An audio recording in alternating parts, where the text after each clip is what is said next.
Okay, we're going to look at the Part 2 study guide. So this is different from Part 1 because Part 1 it had the elements of art and the principles of art. And in this case, what Part 2 focuses on is the techniques used and the media, which means the materials that the artist used. So that's what you will be tested on, still in multiple choice format, and also your writing assignments. So let's just kind of look at the example I have here. First, you have vocabulary, and that is a lot of it is talking about technique, like a contour is a technique, cross-hatching and sketching are all techniques in drawing. But after you look up your vocabulary, you'll notice, oh, okay, what's this part? And as it says, media, medium, identification per image. So you remember having images in your Part 1 study guide. So you have them in Part 2, but the purpose of the ones in Part 2 is different. What I'm looking for is that you know what art material the artist used to create that work. And so how do you find that out? Well, you have to locate the italicized title of the artwork in your book.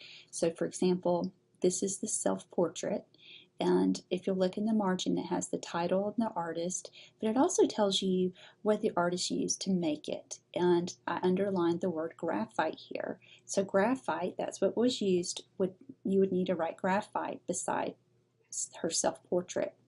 So on your quiz and on your midterm, what I could ask you if you see this image is A, graphite, B, ink, C, pastels, and you'd have to identify which drawing material the artist used to make the self-portrait.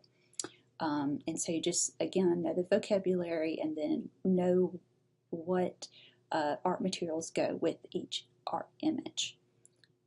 And at the very end, this says for reference only, and this is going to impact your writing assignment that's due at your midterm. I have the image of the artwork, a basic definition, the materials used, the creator being the artist, the meaning or the subject matter, and the purpose.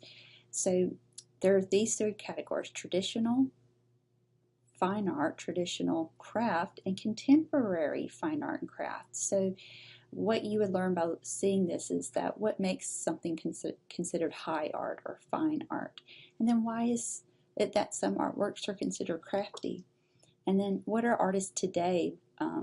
It's really interesting because they take both fine art and craft and merge them together. And so anyway, that's what this is about. Again, this will not be on your test or on your online quizzes, but it is there to help you for discussion board content or for your writing board content.